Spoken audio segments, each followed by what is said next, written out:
XDefiant has been making a name for itself since its launch in mid-May. The free-to-play arcade shooter from Ubisoft feels like a direct answer to a lot of criticisms of modern Call of Duty, such as restrictive skill-based matchmaking, the massive file size, the abundance of bugs, and more. The game has had a fantastic opening month, and Ubisoft is currently gearing up for the first official season of XDefiant to begin. At the time I'm making this video, the first official season of the game should start around July 2nd after the 6-week preseason is over. And while a lot of material has been confirmed, a lot of it remains a secret until now. Welcome to the channel, everybody. Chaos here, and we've put up 2 XDefiant videos, and you have shown love and support on both of them, so we are going to continue covering it. Over the last few weeks, a ton of Season 1 XDefiant content has leaked, and we're going to go over absolutely everything that has been floating around the internet recently. And once you've heard it all, I want you to tell me in the comments if you're excited for this update, because if all this stuff is there when they say it's going to be there, this might prove the game has staying power. I mean, we'll see. Could make it super interesting once Black Ops 6 actually comes out. So you guys let me know your thoughts on XDefiant Season 1 down in the comments. Make sure you're subscribed with all those notifications on, and let's get into it. So first, we're going to go over the stuff that Ubisoft has confirmed for Season 1 because I think a lot of people missed the announcement.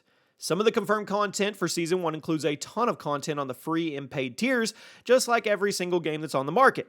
But in addition to that, Ubisoft has promised 3 new weapons, 3 new maps, and 1 new playable faction, although the exact details have not been confirmed. For reference, the base game has a total of 14 maps available right now, along with the 5 playable factions and roughly 24 guns. There's also 5 playable game modes right now, which is likely going to be one of the things that changes first once Season 1 kicks off. I mentioned earlier that the new season is going to come out on or around July 2nd. I think I should clarify that Ubisoft has not confirmed an exact date for Season 1 yet, as of the making of this video. You may come back later and they have, but they have referred to the preseason as being a 6-week experience. 6 weeks from the launch of XDefiant would put us around July 2nd, but that's all subject to change until Ubisoft commits to that specific day. Now, the Season 1 Battle Pass. It's likely going to be similar to the one currently available for the preseason, meaning character skins, gun skins, emotes, XP boost, and many, many more cosmetic goodies. It's likely that the Season 1 Battle Pass will have new weapons in it, as that's the way Call of Duty does things as well. Just the other day, a ton of stuff was data mined from the XDefiant game files, and we now have a much better insight and look at what Season 1 is going to offer. So we're now officially entering into spoiler territory. So if you're for some reason wanting Season 1's content to be a surprise, you might want to click off the video. But if you want to look into the future, into the crystal ball, here we go. According to data miners, the first season of XDefiant will feature the addition of 4 new game modes, all of which will be exciting to Call of Duty players, hoping for some more COD-inspired features to be added to the experience. The first data mine game mode, Team Deathmatch, which XDefiant interestingly did not launch with. Now, given the fact that X is much more objective-based than Call of Duty, I can see the justification for not having it at launch, but there are always going to be a lot of people who want to run around and shoot each other without worrying about the objective. And you know what? Give them their game mode so they won't ruin the OBJ players' experiences. The second league game mode is called Ringleader, which is believed to be some kind of take on Kill Confirm from Call of Duty. Kill Confirm was first seen in the original Modern Warfare 3. It's since become a staple game mode because basically it's just TDM, but with more XP potential. Again, a lot of XDefiant players are more interested in objective-based game modes, which is good to me, and the game is clearly designed around that. But at the same time, the people who are going to lone wolf it, they'd rather play a TDM-based mode. And I think it's ultimately better for those game modes to be in the game for the sake of variety and making sure fewer of those people ruin the experience for the OBJ players. The third leaked game mode is the old-school fan favorite, Capture the Flag. I mean, which you can find it basically in every multiplayer shooter ever made under the sun. Capture the Flag will likely be a ton of fun on these maps, I think. And I imagine it's going to play like a mix of Halo CTF with the longer time to kill and COD CTF with the faster paced gameplay.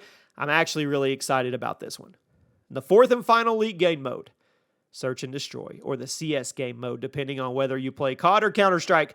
I'm not entirely clear on what XDefiant's version of S&D is going to be called, but it's certainly not actually going to be called Search and Destroy when it comes out, but it's basically just going to be S&D where 2 teams face off in a series of rounds, single life. One team tries to destroy a couple bomb sites, the other tries to stop them.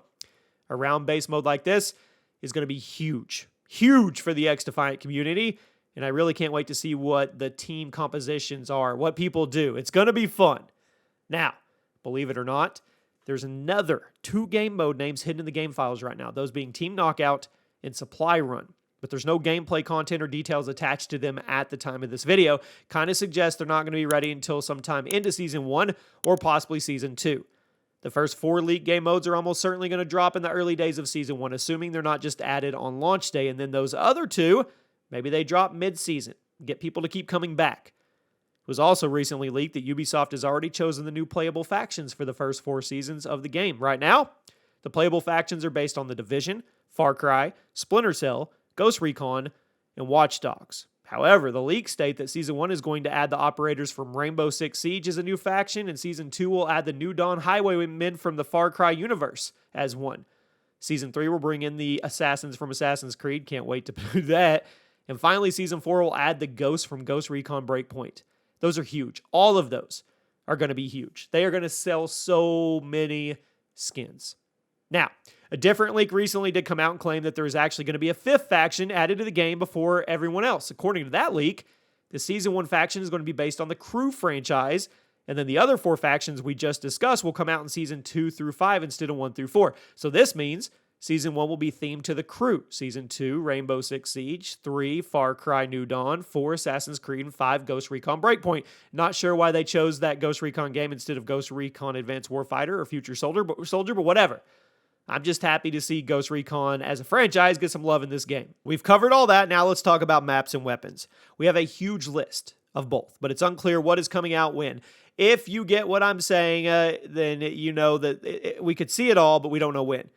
We know a ton of DLC gun names and map names, but Ubisoft has already stated they're only releasing 3 maps and 3 weapons in Season 1, so we really don't know which entries on these 2 leak lists are going to come out, but I am going to go over them, and then you can do your best guess to figure it out.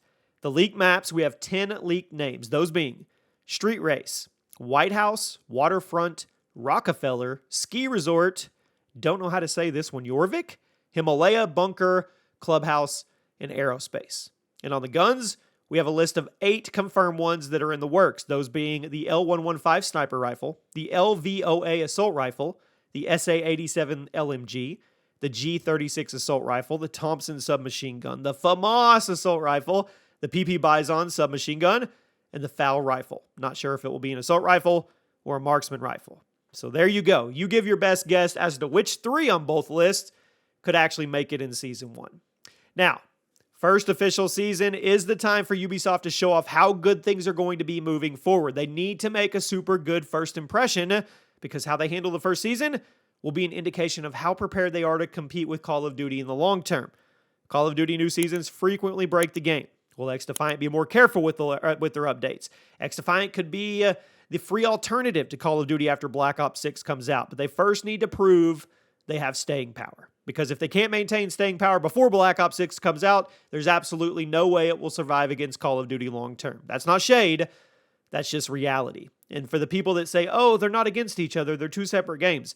Yes, they are. They are both FPS games, and both publishers are vying for your precious game time on the games. So yes, you can only play 1 game at a time. They are most definitely in competition. If you guys are enjoying the XDefiant videos, be sure to drop a like, make sure you're subscribed. Let me know in the comment section, and I'll see you soon.